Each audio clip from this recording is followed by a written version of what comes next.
Hello guys, ഈ sleeve നമുക്കൊന്ന് ചെയ്ത് നോക്കിയാലോ?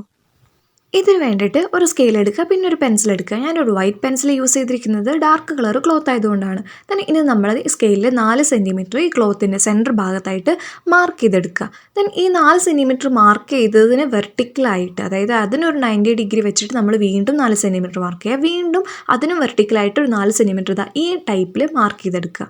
then ഈ 3 ലൈനുകളും ഒരു റോയിൽ വരുന്ന രീതിയിൽ, ഒരേ നിരപ്പിൽ വരുന്ന രീതിയിൽ നമ്മൾ ഇങ്ങനെ ഫോൾഡ് ചെയ്തെടുക്കുക. ഇങ്ങനെ കറക്റ്റ് ഫോൾഡ് ചെയ്തതിന് ശേഷം ഇത് മൂന്നും ഒരുമിച്ച് നമുക്കൊന്ന് സ്റ്റിച്ച് ചെയ്ത് നോക്കി നോക്കാം. സ്റ്റിച്ച് ചെയ്യുമ്പോൾ അതിനോട് ക്ലോസ് ആയിട്ട് തന്നെ സ്റ്റിച്ച് ചെയ്യാൻ ശ്രമിക്കുക കേട്ടോ. നമ്മൾ ഈ ചെയ്തതൊക്കെ അതിൻ്റെ റോങ് ആയിട്ടുള്ള സൈഡിലാണ്. ഇനി നമ്മൾ നല്ല വശം ഇങ്ങനെ മറിച്ചെടുക്കുമ്പോൾ അവിടെ ഇങ്ങനെ ഒരു ഫോൾഡഡ് പാറ്റേൺ കാണും.